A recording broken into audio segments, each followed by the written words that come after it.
Imagina só a frustração do empreendedor que investe uma quantia significativa para melhorar a estrutura física do negócio e, após concluir a reforma, percebe que o recurso foi gasto em vão. Pois foi isso que aconteceu com a Rose, uma jovem empreendedora da área de saúde e bem-estar e personagem do programa Onde Foi Que Eu Errei de Hoje.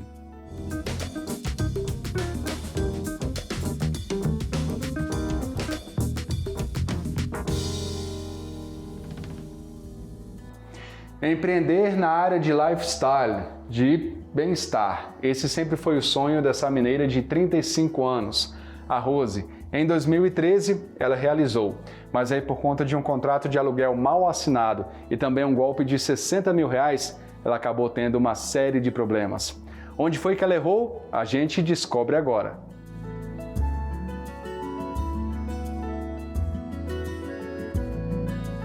Tudo bom, Rose? Como é que você tá? Tudo bem? Obrigado por receber a gente. Então conta pra mim como é que você começou a empreender. Foi uma aventura. Eu estudava para concurso, vim de Minas, minha mãe concursada, achava que esse seria também o meu caminho. E me vi lá no universo dos estudos e vi que não era minha praia, não era minha vibes, não fazia parte do meu propósito de vida. Então resolvi... Foi aquela coisa, né? A gente começa a estudar, mas a gente começa a sentir também que não é bem essa área que eu quero, né? Isso, exatamente. Tem que estar alinhado com o propósito, com a vontade de acordar todos os dias e fazer aquilo com uma alegria, com disposição e ver que está mudando ou está transformando alguma coisa ao redor, né? E eu não via isso nos estudos, então senti que era uma missão impossível para mim. Então, fui procurar a ajuda do Sebrae, fiz todos os cursos, me informei, me capacitei, fiz projeto de negócio, fiz pesquisa de campo, tudo que o empreendedorismo exigia. Isso para abrir uma empresa de que você queria fazer? De lifestyle, de bem-estar? O foco já era esse? Sim, era no bem-estar, só que dentro de um universo muito restrito, olhando só um aspecto do ser humano que era o físico, o corpo, a saúde do corpo, né? Então, eu sou fisioterapeuta, gerontóloga e queria trabalhar dentro da fisioterapia de uma forma que atendesse o cliente, o paciente, de uma forma... mais humana, uma coisa mais... que se preocupasse não só com o corpo, né? Quando cheguei em Brasília, o sistema de atendimento dentro da fisioterapia, por sistema de saúde, era muito impessoal. A gente não tinha tempo de olhar para a pessoa, atender com calma, então aquilo também não estava fazendo sentido para mim. Então resolvi empreender sozinha, fui para esse universo do conhecimento do empreendedorismo, e vi que isso era o que eu gostava, o que fazia sentido para mim e trilhei esse caminho.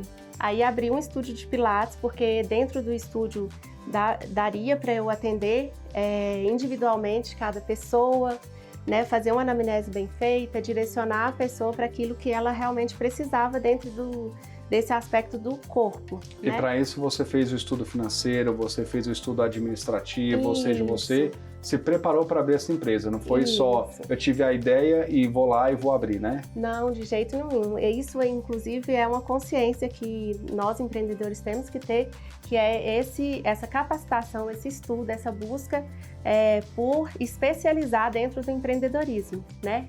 É uma consciência que a gente tem que ter para esse universo de empreender. E aí, para isso, você precisou ter recursos, você precisou se organizar. Isso. Como é que foi essa parte aí? Então, eu recorri à minha família, ao investimento pessoal e foi disponibilizado, então comecei, né? Achei um ponto, o Sebrae me fortaleceu, né, nessa ideia do ponto. Ou seja, você fez um estudo de área, tudo isso? Estudo de área, estudo de ponto. O primeiro ponto ele recusou, depois aprovou, então comecei toda essa jornada de transformar o local, né, fazer um projeto arquitetônico. Na época não tinha muito investimento, então eu mesma fiz o projeto arquitetônico, do meu jeito, fez a reforma toda e então abarcamos todo o projeto do estúdio do Pilates. Você lembra quanto você gastou nessa época? Nessa época, 120 mil.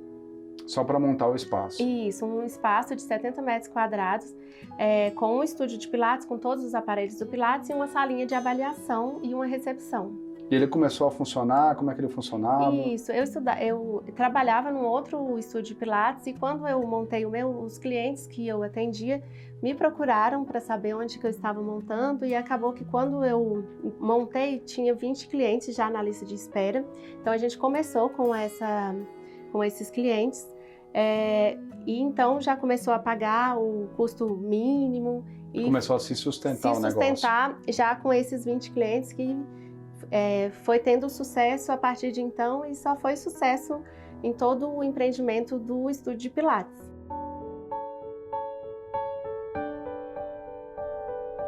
Então você tinha montado todo um espaço, você tinha montado o local, você investiu um dinheiro, tinha organizado, mas aí teve um problema com o contrato de aluguel. O que aconteceu com esse aluguel? Isso. A proprietária de uma das salas solicitou para que eu devolvesse a sala e todo aquele empreendimento, todo o investimento que foi feito naquele espaço que a gente já estava há 8 anos, infelizmente teve que ser desfeito em 30 dias. Você acha que faltou estudar um pouco mais esse contrato, já que você investiu tanto dinheiro ali, você montou todo aquele espaço, e aí de repente a dona pediu de volta, você não estava com isso programado, teve que desmontar tudo em menos de um mês, então você acredita que faltou ali ter amarrado melhor esse contrato para que isso não acontecesse? Isso é uma dica super importante que a gente infelizmente não fica sabendo, até nos cursos do Sebrae também, que quando o aluguel está para vencer, né, todo ano, anualmente, a gente tem que mandar antes de 6 meses uma carta falando, né, para o proprietário que a gente tem intenção de continuar alugando. E nesses 8 anos eu nunca tinha feito isso. Então não estava respaldado pela justiça quando ela me pediu a sala. Então ela pediu, eu tive que devolver realmente, porque eu não tinha enviado essa intenção de renovação do plano, né, do plano de aluguel. Tudo perfeito, organizado. De repente você teve que tirar tudo por conta dessa questão aí. Isso. E aí você começou a pensar, você não desistiu como empreendedora, seguiu em frente, e aí você teve que pensar em um outro local. E aí como é que foi essa outra organização? Isso, aí pensamos em outro local e procuramos ponto, analisamos todos os pontos. E aí, dentro desse projeto de franquia, foi a melhor dos acontecimentos. Na época eu fiquei muito chateada, fiquei muito brava com Deus, mas eu vi que diante disso tudo foi reformulado e bem pensado e bem organizado. Então a gente foi à procura de um novo ponto, que é essa sede que nos abriga agora nesse momento, aqui no Sudoeste. Então você veio de todo esse espaço que você montou, que você organizou, mas aí você teve que refazer a questão de obras. E aí... O que aconteceu? Aí todo aquele projeto arquitetônico e tudo que a gente tinha implementado na antiga sede foi desfeito, né? Todo o valor que tinha investido foi, infelizmente, por água abaixo. E daí, dentro desse novo ponto, a gente teve que construir tudo de novo, gastar tudo de novo. E, infelizmente, aconteceu outro perrengue. O mestre de obra deu um golpe e a gente perdeu 60 mil.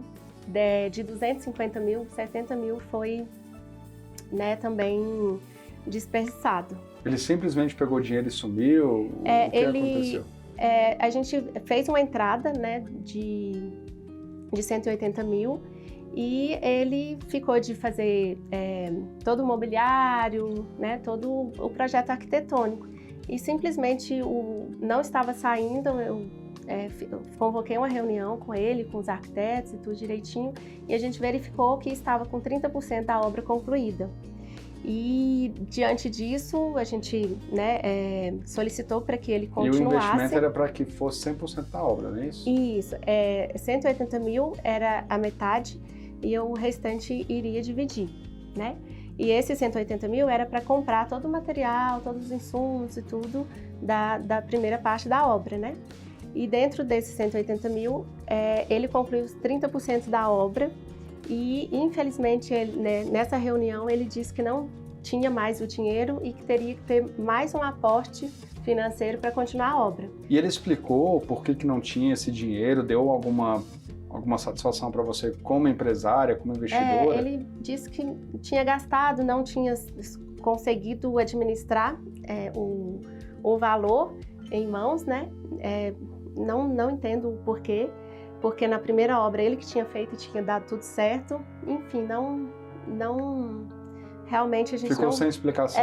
A gente não conseguiu identificar. E você tinha feito um estudo antes com relação ao pedreiro, com relação ao mestre de obras, para ver se eram pessoas idôneas? Porque uma das coisas que a gente tem que fazer quando a gente faz investimento é justamente entender quem está trabalhando com a gente. Isso. Claro que ele fez o seu primeiro projeto, deu tudo certo, você confiou a partir daí, mas você sentiu também que faltou talvez ali entender um pouco mais do trabalho dele e também talvez fiscalizar um pouco mais o que estava acontecendo? Então, a gente exigiu o contrato, exigiu o CNPJ, né? Eu entendo que eu acredito que onde eu errei foi que eu acreditei na pequena empresa e que não foi a melhor escolha, né? Eu exigi contrato, né? Tudo foi alinhado, forma de pagamento, tudo direitinho. Valores e tudo, ele já tinha feito a sede anterior, então tinha um relacionamento de confiança e eu acreditei, né? Mas eu acredito que tem que ter essa procura minuciosa mesmo de outros projetos, né? Até em ficha policial talvez, não sei. A gente precisa estar atento a essas empresas, né, principalmente marcenaria, de obra, que eu, dentro de quando aconteceu isso, eu percebi que acontece muito por aí, né?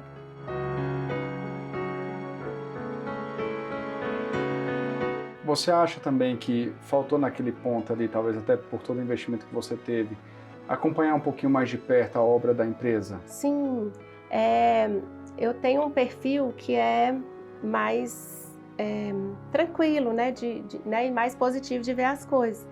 Então eu vinha, né, a obra era à noite, então às vezes 2 horas da manhã estava aqui fiscalizando e tudo, via que não estava de acordo com o planejamento de obra semanal.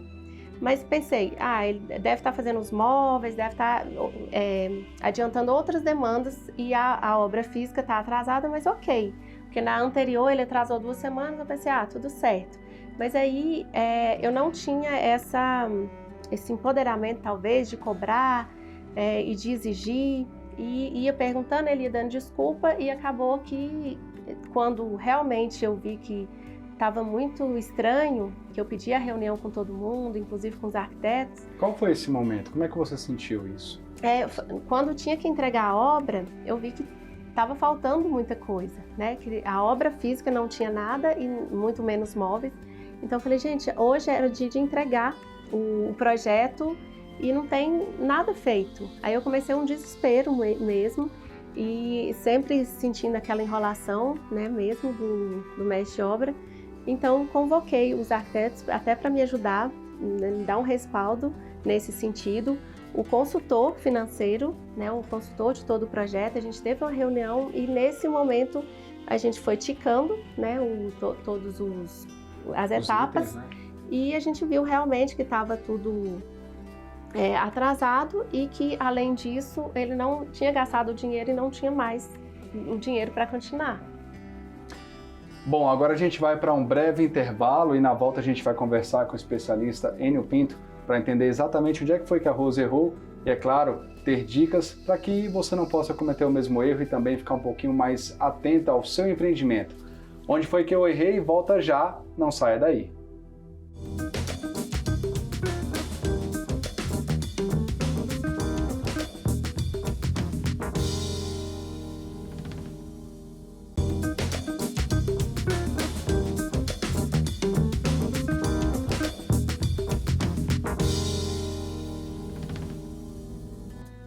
Eu não falei que era rapidinho?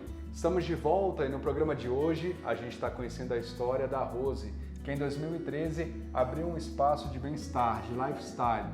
E aí ela teve que devolver esse local que ela tinha locado, ela não se atentou muito ao contrato de aluguel e precisou devolver esse espaço porque a dona pediu, ela investiu em um novo local e aí também na hora que ela foi colocar ativo esse local, né, Rose, na hora que você foi montar o espaço, infelizmente você tomou um prejuízo de R$60 mil, né? Isso, exatamente. Bem complicado, né? Muito complicado.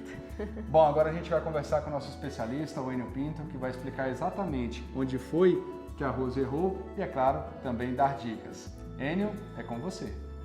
Fala Márcio, olá Rose, gostei muito de conhecer sua história de muita persistência e muita resiliência.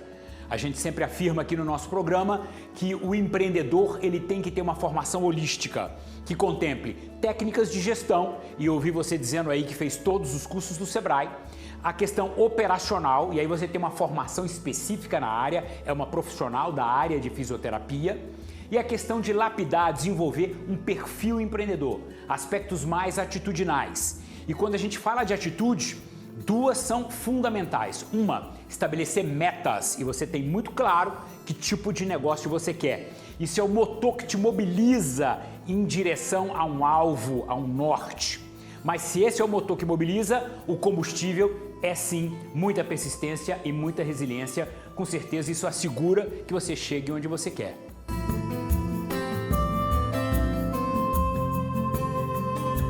Olha só, na hora que você está procurando um imóvel para alugar, o estratégico é de fato ver se aquela região contempla usuários, tem ali um fluxo de transeuntes com o perfil de consumo que você deseja para o seu empreendimento. Bom, quando você entrar na negociação com o locador, primeiro, procure uma imobiliária que tenha uma carteira de locadores com perfil de investidor, empreendedores ou empreendimentos de grande porte, tipo shoppings, porque a tendência é que ele não peça o imóvel para um uso próprio. Defina contratos de médio e longo prazo, se de fato aquela região tem muito a ver com o perfil de usuário que você procura. Inclua, assim como você inclusive citou, a cláusula de notificação de intenção de renovação desse contrato, para você não tomar o susto de uma possível não renovação às vésperas de mudança de data de contrato. Por fim, submeta tudo isso a um advogado, a um especialista, que com certeza vai te trazer mais dicas legais e jurídicas sobre as questões contratuais de utilização de um imóvel de terceiros.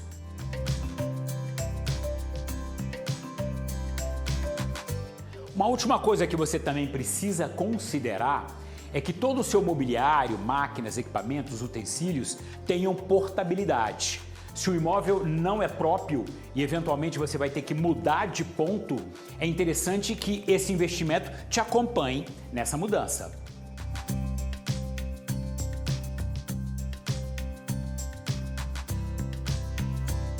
Dificuldades com a contratação da obra. De fato, veja, um empreendimento como o seu que presta serviços, ele tem 3 investimentos básicos.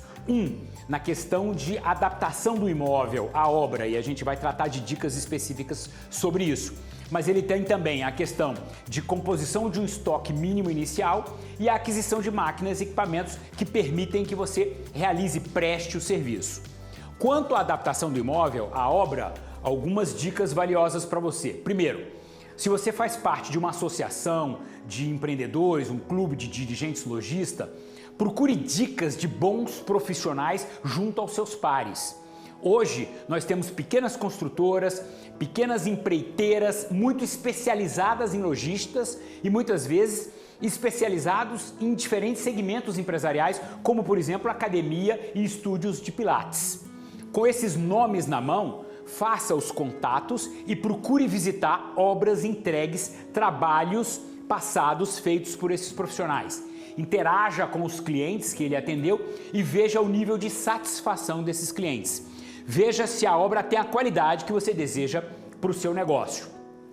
Assim que você selecionar o profissional que vai te atender, faça um contrato que tenha contemplado nos seus anexos um cronograma detalhado, faseando a obra com datas e o pacote de entrega claro em cada uma das fases.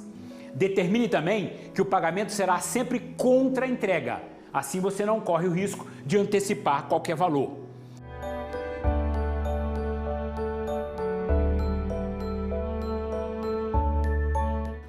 Outra coisa, Rose, muito acertada a sua escolha quanto ao sistema de franquia para fazer a expansão da sua rede. O velho e bom franchising. E aí algumas dicas para você. Primeiro, faça uma reflexão que você vai mudar muito o teu modelo de atuação. Até então você atendia clientes primários entregando bem-estar, serviços, prestação de serviços nessa área empresarial. Agora você vai fazer venda de unidades franqueadas para candidatos a franqueadores do teu negócio. De fato, quem segue atendendo o público primário vai ser agora o teu franqueado. Mas mantenha ainda assim unidades próprias. Você tem que ter a loja conceito. Até porque o franqueado vai interagir com você e você vai dizer, olha, o negócio é tão bom que eu mesmo tenho 2, 3, 4, 5 lojas. É interessante a loja própria para você não perder o contato com o cliente final, para você ter ali um ambiente também de capacitação do seu candidato a franqueado. Outra dica relevante, faça uma expansão em forma espiral, ou seja, você está sediado em Brasília, abra a primeira loja em Anápolis, a segunda em Goiânia, em regiões próximas a Brasília. Assim, os seus consultores que dão suporte à sua rede vão fazendo deslocamentos pequenos e facilita a logística.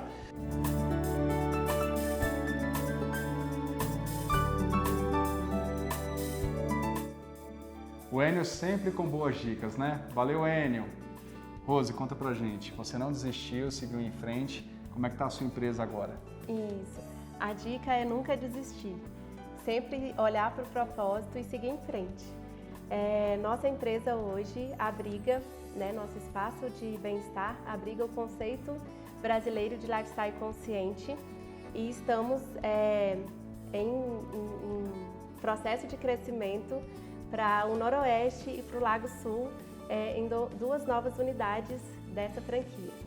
Você está pensando também em expandir essa questão da franquia, né? Então a ideia é crescer de dentro para fora, começando por Brasília, né? Lago Sul, Lago Norte, Sudoeste e Noroeste, Águas Claras e depois os outros estados brasileiros e depois, quem sabe, para fora.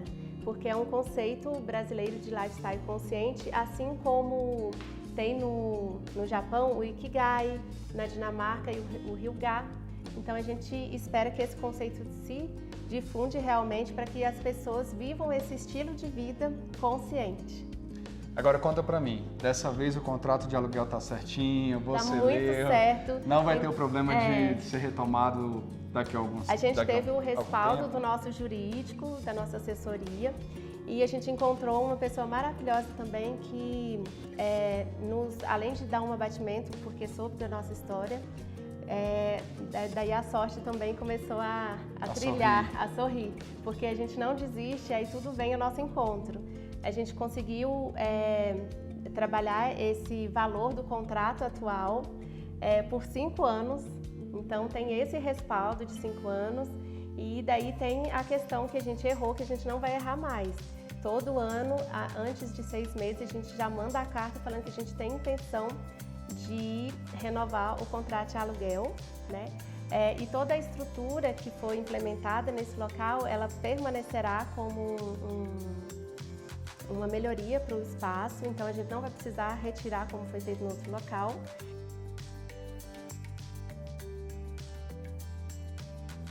Foi tudo melhorado e tudo respaldado juridicamente. Então agora você está super tranquila. Isso, agora é só expandir o nosso conceito brasileiro de lifestyle consciente. Rose, a partir de tudo que você viveu, eu queria que você desse uma dica agora para quem está assistindo agora. Se você pudesse falar uma coisa para eles, o que você diria para quem tem uma empresa e está passando por um momento talvez de dificuldade, né? Se capacitar, olhar com atenção, ter responsabilidade sobre o negócio, tomar posse do seu cargo, né, dentro do negócio, precisa amarrar todos os contratos, todos os parceiros,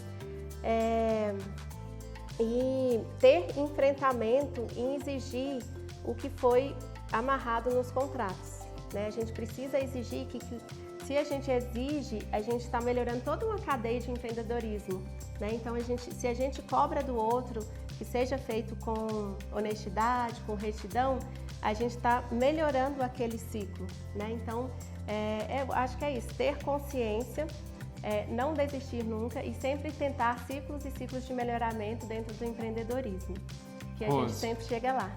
Nosso programa está acabando, infelizmente. Eu quero agradecer você, parabéns pelo seu sucesso, parabéns pela sua história, você saiu muito bem.